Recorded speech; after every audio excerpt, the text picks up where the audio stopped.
Hello and welcome.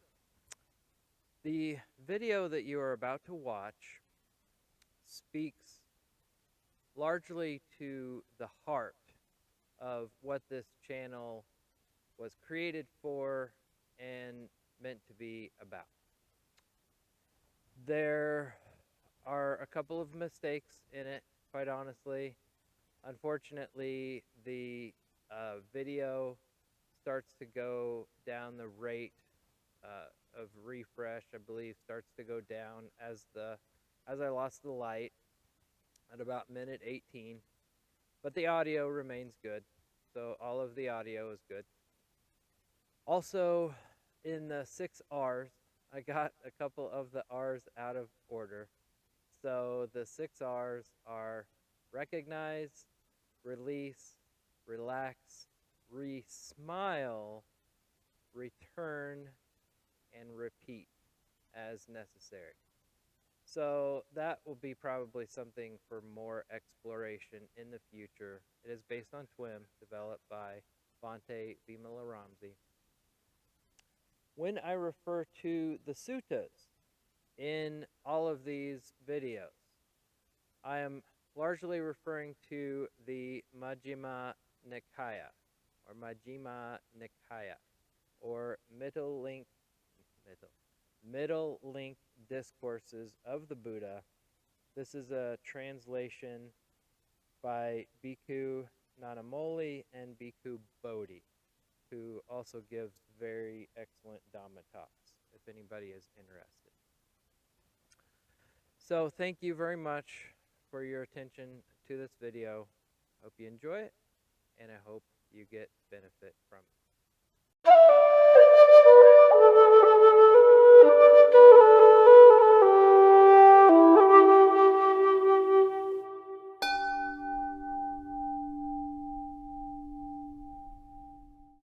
All right, welcome back.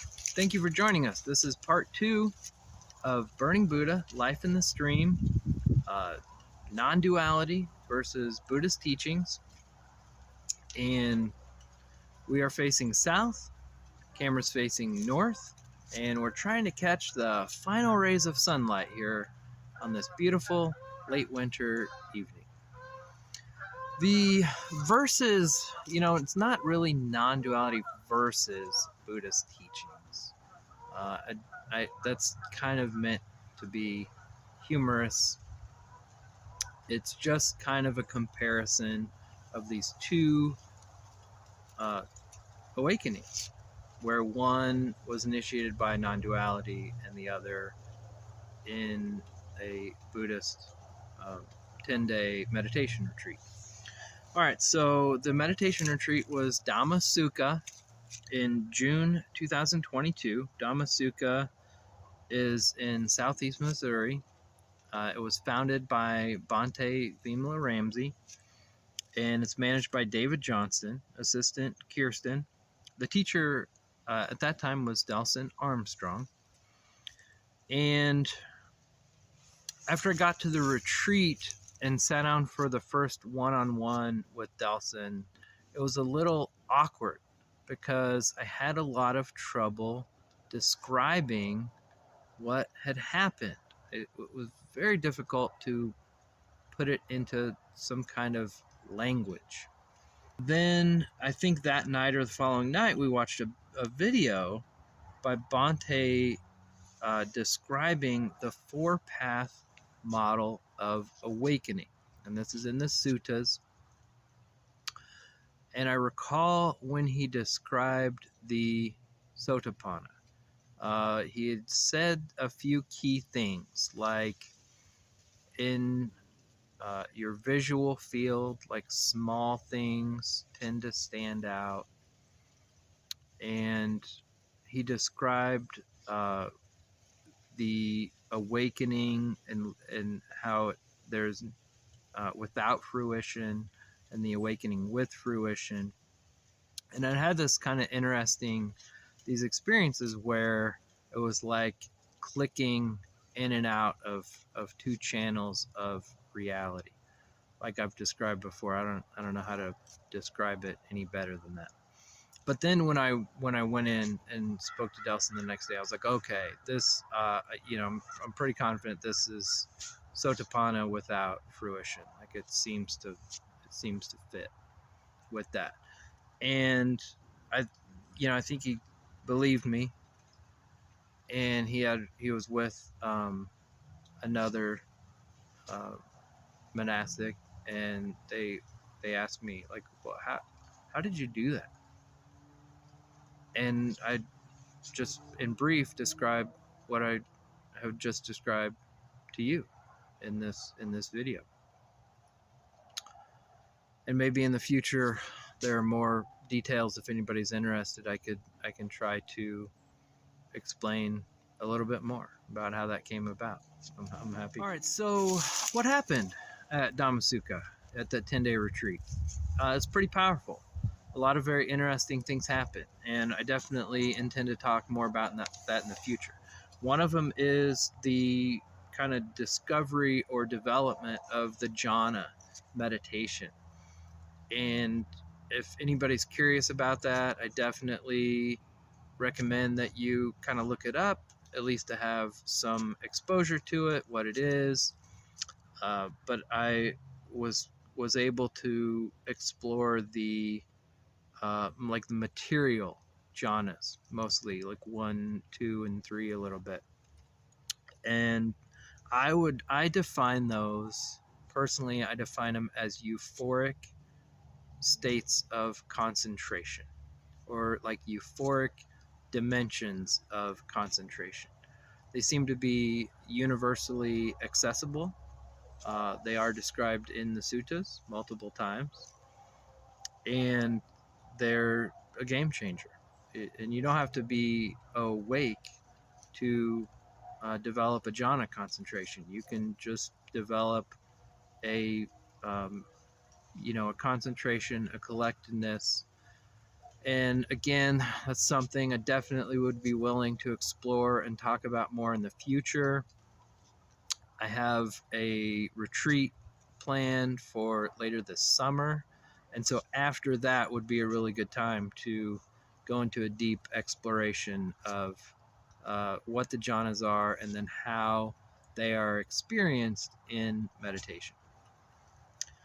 All right, so the majority, like, kind of sensation of jhanas, it's a very kind of like bodily lightness, and then you have, as I describe, and it's not, these are not like my descriptions, but it's kind of an overlay of the way that the Buddha and other teachers have described the 4 factors of the first jhana are pleasure, rapture, energy, zeal, and along with that, collectedness, directed, what I like to call directed imagination, collectedness, and evaluation.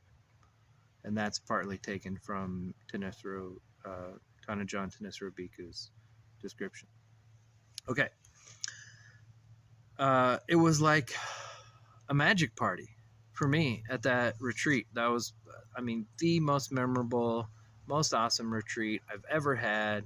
It was just like magic every day. I was having these great deep meditations of getting really close to cessation. I was having these like sensory awakening experiences, where one day I walked by this tree in the morning, and it had like dew on it, and I could like see these dew droplets, and it was it was like I could see like a whole world, or like whole universe. Like I just knew there was like a whole universe that existed in each one of these dew droplets.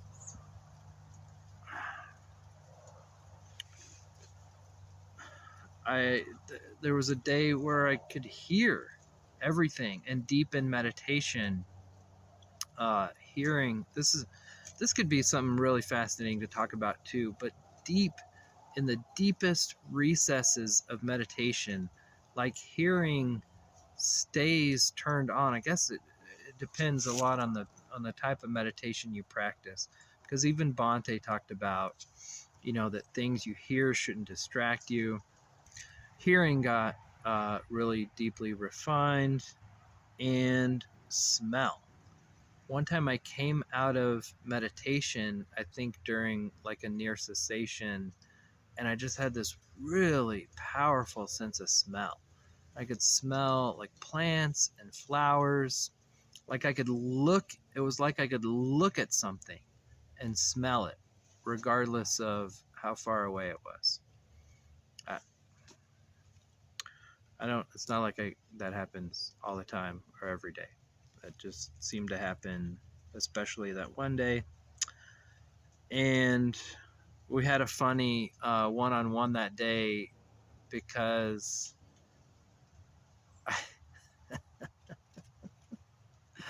but I described it, and I went on this long walk in the woods where I could just like smell everything, and I could just sense like animals, and it felt like very like canine, like lupus, like very connected. And the Metananda was sitting to my left, and I think like there's Delson, there's a gentleman Christian, and Delson asked Metananda, like, well, what do you think? And he goes, I think you're turning into a werewolf. And I I looked at Delson and I said, how? Just in the moment, and we just laughed. We all just laughed. So that was one of those fun experiences. And then, not long after that, I did have the next full cessation, and from that point, then fruition was attained. There was no more like channel changing back and forth of these different realities. It felt like the awake reality was pretty well locked in at that point. And final insight that I recall having right before that cessation was that if there is, and this is just how I worded it at the time, if there is no self, then there is no self-control. And in the one-on-one, that's what I said. And Delson was like, yeah. And I said, then, like, if there's no self, there's no self-control, then nobody's in charge.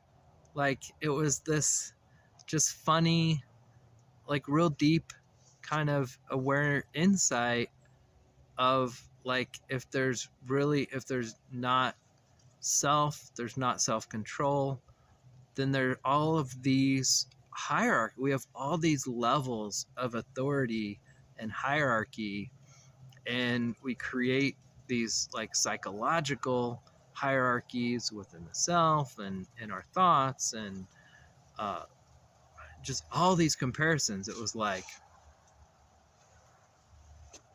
it's like none of them exist. So that was a pretty wild insight. So okay, so I just want to be clear about this, because this is one of the biggest things that there's confusion around, and especially from this perspective, I want to clarify the understanding that it is to be seen as not self. I mean, essentially, things that can be observed are not self. And from what I understand, when the Buddha was asked about this, whether or not there was a self, he didn't answer. And so as a mantra, or like as a teaching tool, like the 4 foundations of mindfulness, for example, body is not self. feeling or sensation is not self. Mind is not self, and mental formations or thoughts are not self. These are all things that can be observed. They can be observed in their impermanent nature, and they can be observed in their of suffering or discomfort. So that's one of the key things I want to hammer on. It's not that there's no self. It's to see things, to observe things as not self. Observation of not self is of a relatively automatically animating body as the result of directed attention and awareness. That's just one of the perceptions, one of the observations, is of a relatively automatically animating body as the result of directed intention and awareness. So it's not like the mind is, or the brain even, is physically in control of all of the minute, acute details of motion and things. We don't have to go, okay, finger 1, thumb 2, pick up spoon, angle it into cereal bowl, lift, shake off milk, rise to mouth, lean forward. Like, we don't work that way, right? I mean, you can observe that in your daily experience. And we're just kind of setting intentions to do certain things. We're giving our attention. I'm not thinking about every single word that's coming out of my mouth. I have directed intention, and things just happen. They just kind of happen. All right, so with that, and then the other significant thing that happened at that retreat was what I'm calling a Dhamma download. Now, I'd had downloads prior to this in other spiritual experiences, and maybe you've had downloads also, and so you kind of know it's basically like an insight, but it may come with like some visuals, or it just really like hits to the core of your being, where you just, it's like something that's now like known, perceived. And I can't say, and so that's why I say, like, with this channel, all right, be aware that, there's still plenty of ignorance here, right? I mean, the goal is to be beneficial, share insights, kind of bridge the gap between kind of where a lot of us are in our modern day to day, and where these teachings come from. So it's not like that download came with, it's not like I absorbed or something all of the suttas or the teachings. It's just they say at Sotapanna, 3 things are defeated. One is doubt in the Dhamma. The other is belief in rites and rituals, and the third is belief in a self. So you have to, kind of put this into that context, that framework. The result of eliminating doubt in the Dhamma is confidence in the Dhamma. So the result of this awakening, this retreat, having it spoken, having these nightly Dhamma talks with a confident, experienced teacher, was confidence, high confidence. And so toward the end of the retreat, when I mentioned to Delson something about this feeling of transference. I didn't use the word download, but I was like, whatever happens, this kind of transference of the Dhamma. He just kind of, I don't know, he just kind of smiled, maybe chuckled a little bit, and it was like that was that. So that partly explains why the confidence in the Buddha's teachings. Now I'm going to go into a little bit more about that, about some of the things that happened on that retreat that lended additional confidence, what some of the things that were kind of seen or observed directly. All right, so when Bhante Vimalaramsi gave the talk describing the attainment without fruition and with fruition, as I've just described, that was verified in my direct experience. All right, and the jhana meditation that was described in the suttas and in the Dhamma talk, that was verified through direct experience. The 6R meditation, as it was related directly to a sutta, and David Johnson has written a really good book called The Path to Nibbana. I almost forgot. The Path to Nibbana. It's a really good book. It ties a lot of these links together and describes quite well this path, the meditation technique, the letting go technique, how they fit into this path.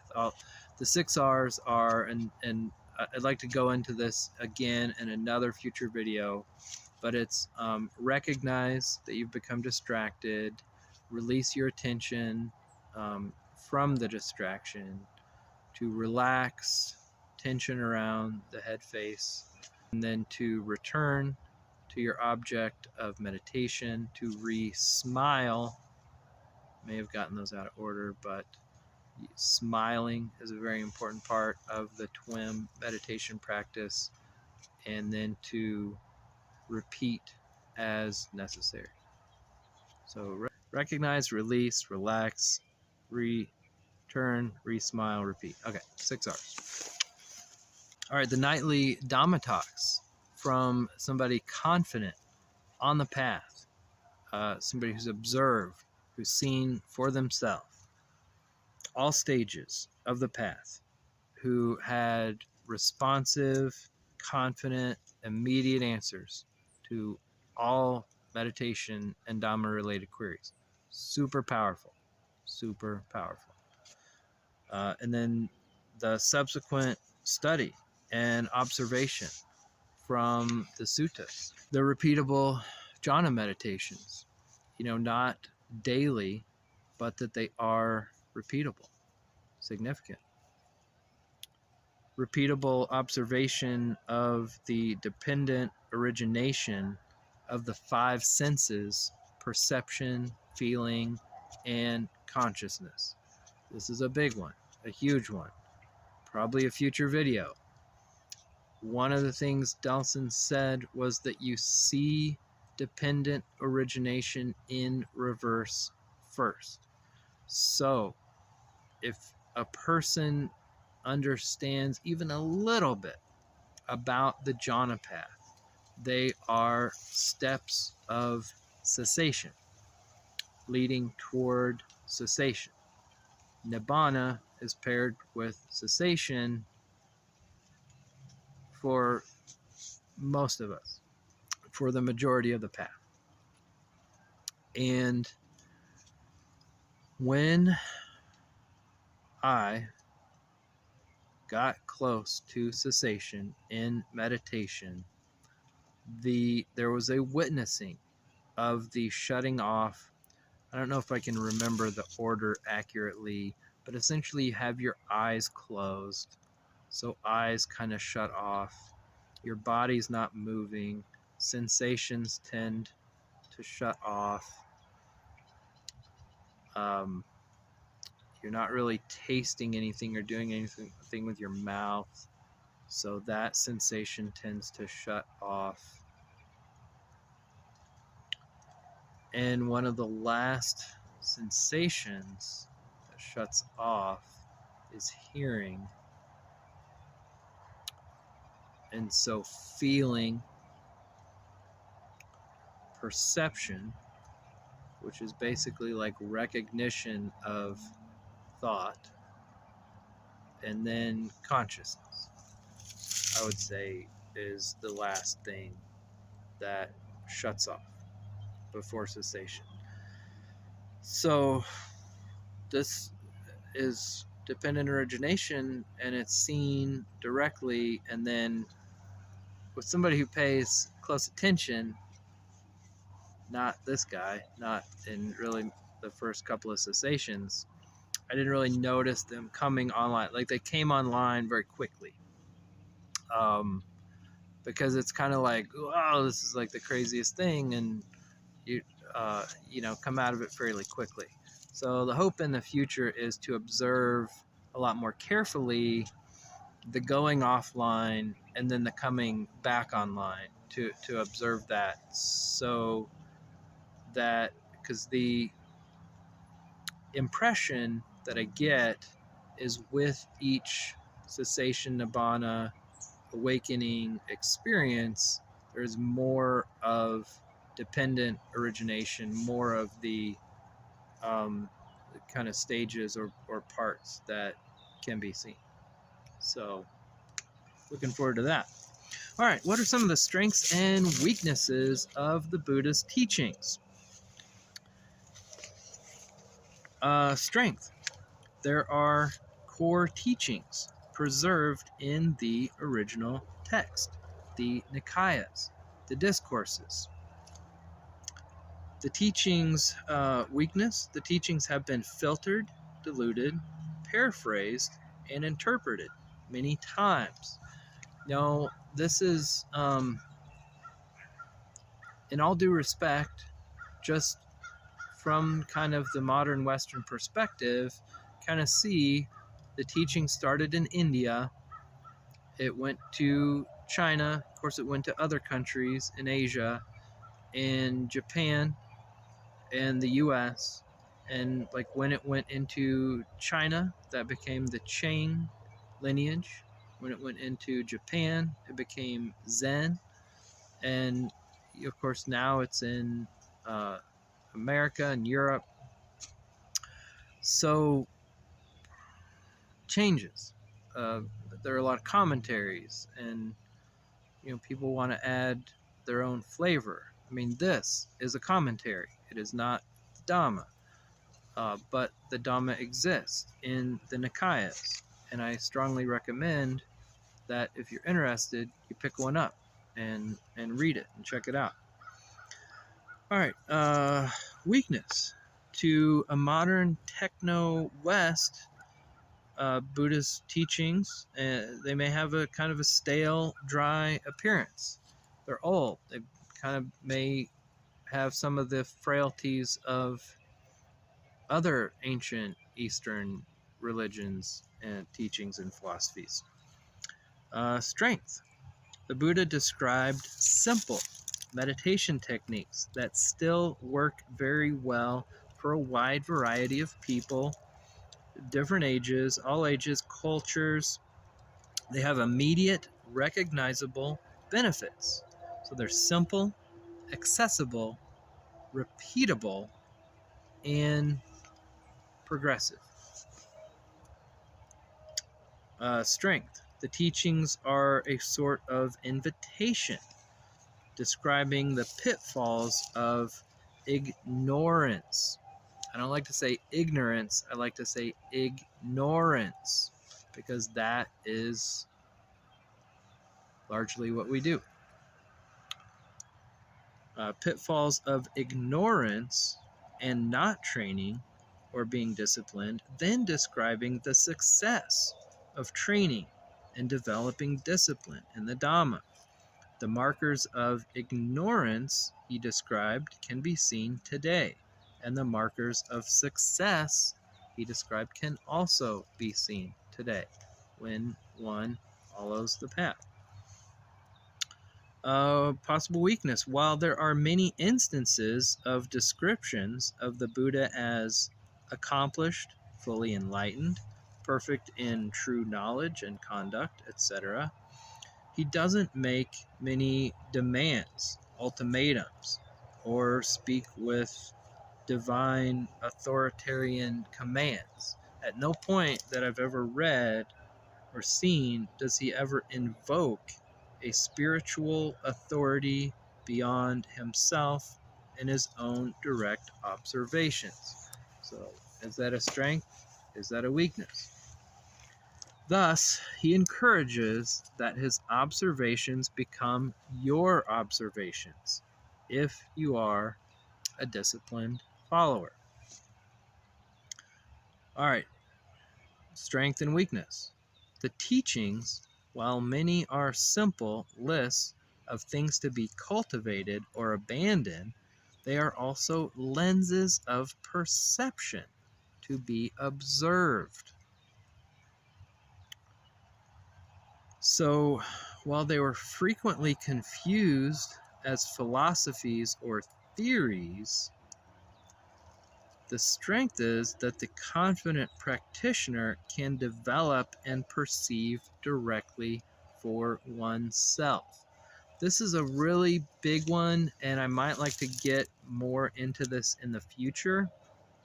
But what I have realized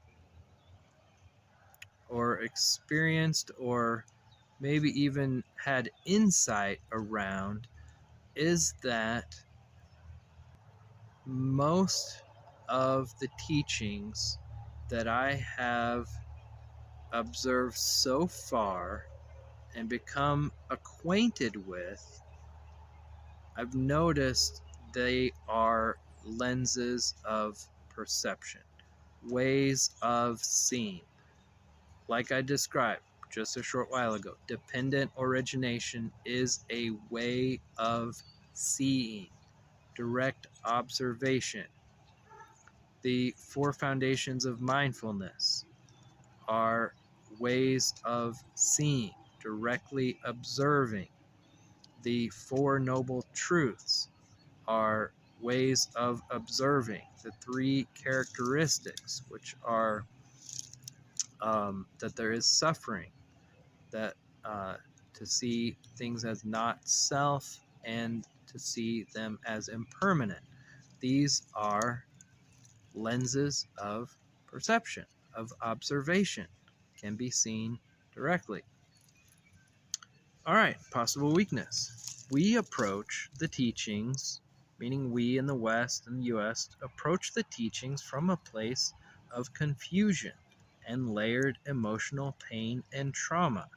Thus, it's like we have additional psychological obstacles and a rather narrowed spiritual awareness.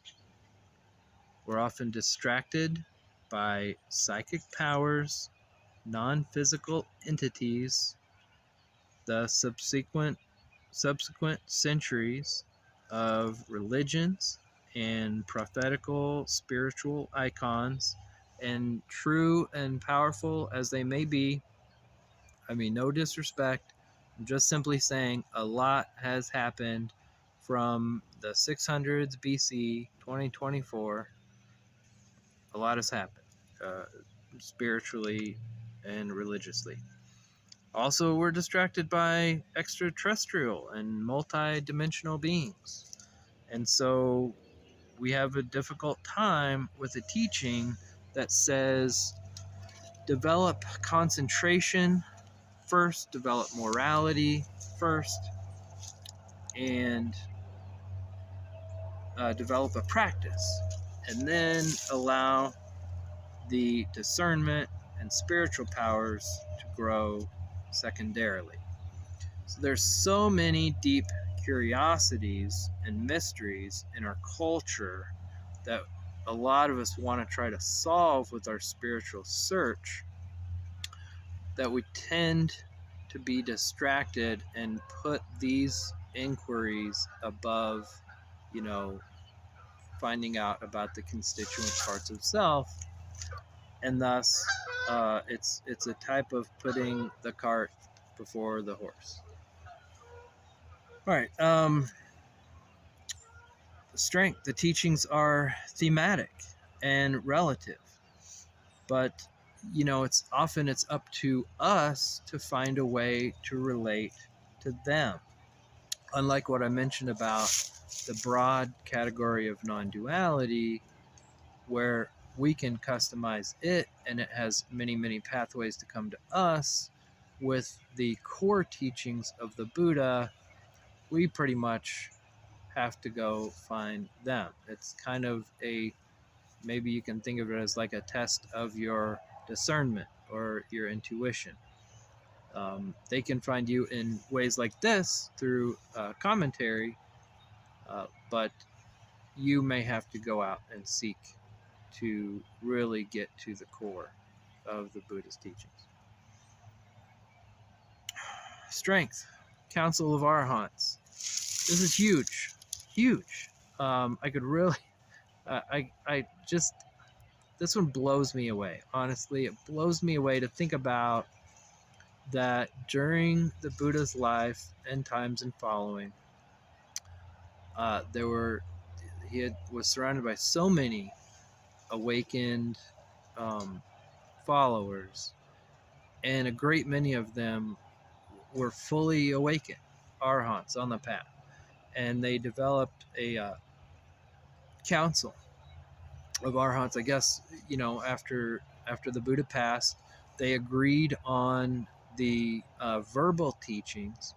A few hundred years, 200 or 300 years later, they ultimately decided the verbal teachings needed to be written down, and that's what became the Majjhima Nikaya. So when you reflect on what a council of arhants really is, what even one arhat really is, and kind of the things that I've been describing, I mean, you're talking about somebody that really doesn't have any type of self-referential nature.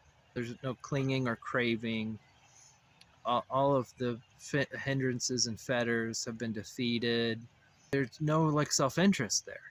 I mean, there's no self-interest. And so the preservation of the teachings would be like from this pure form, this pure altruistic place, this pure place of compassion, wanting to preserve heart-based wisdom. What other religion has that? It's not like I've explored every religion on the planet or anything, but I've not seen that. I've not heard about that from any other religion, philosophy, teaching. So it blows me away. I think that's amazing. The description of the Fourfold Path. The Buddhism kind of stands alone as a teaching that has something for somebody who woke up. If you woke up and it's like, now what? Where is the path in non-duality? Where is the continuance? Where does it say, hey, congratulations, you're awake, now do this, do this, do this? In the Buddha's teachings, the Sotapanna is basically at the bottom rung of a whole nother ladder. And not to say that it's hierarchical. I'm not trying to I mean, it is in a matter of reverence and respect, but I don't know any other teaching that's like, okay, great, there's still more to do, and here are all these things. There are all these teachings that still apply, and there's a path, and it can be developed and cultivated and worked. And we're talking about basically, the acute awakening that was had prior to all of this. What was, like I said, it was like an awakening of awareness. an awareness, a spiritual awareness, but not a constant, all the time awake state. So that kind of puts it, I mean, it's not really on the Buddha's roadmap. But I think that it's still something that's important and accessible for a lot of people in the world today. So that basically makes it like a ninth. Oh, okay, I'm getting ahead of myself. So essentially, if a person, and not everybody, I realize, is probably going to have a type of acute awareness, awakening, but there are plenty of people that have described having this experience that I think is relatable to what happened to me. And then if you include the 4-path model and the without fruition and with fruition of each of the 4-path model, that's essentially 8 spiritual awakenings and then possibly a 9th. So I'm not trying to trivialize it or minimize it, because I spent a lot of time and a lot of years trying to figure out what is this thing called spiritual awakening and what happened, what was the experience that I had, and how does that kind of fit into these other teachings or this other communication. But ultimately, what I'm saying is, when a lot of people today don't even believe that a spiritual awakening is possible, I'm looking at this path saying 9 spiritual awakenings may be possible. 9. All right, and then the last thing, I hope that there's enough light that you can see me all right. Communication, communication, communication. The one of the things, and this is in the suttas, and it's mentioned over and over and over, that the importance of the Dhamma, of the Buddha's teachings, is that it was spoken, so it was good in the beginning, good in the middle, and good in the end, with the right proper wording and phrasing, the way that it was communicated, the words selected, the language selected, this, as I described, this manner of it being teaching, accessible, list, teaching, but also windows of perception to be directly observed. Huge, huge. And the way that it was communicated was very clear, very clear. And I think there's been a lot of communication or a lot of confusion around that. But when you read from the suttas, they are written very intentionally and sometimes repetitively, but it's spoken very clear, and it's pretty easy to understand. I think it's pretty easy to understand what's spoken about. Okay, well, I don't know about you. I'm freezing. It's now dark. It's cold. And we're going to wrap this up. So I just want to say thank you for giving this your most precious and priceless attention. That's no small thing. I really value that. And I just want to let you know, if you have any insights to add or share, please feel free to comment. You're always invited to like and subscribe.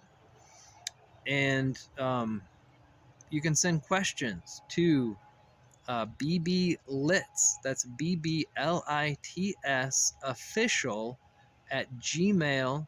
bblitsofficial.com. I have right now a couple ideas for future videos. I had already mentioned this idea of the kind of this non-linear path of why or how one may move from Christianity to atheism. I mean, I was pretty serious atheist for well over 20 years, and before I had the awareness awakening, and then to Taoism and interfaith, and then on to Buddhism.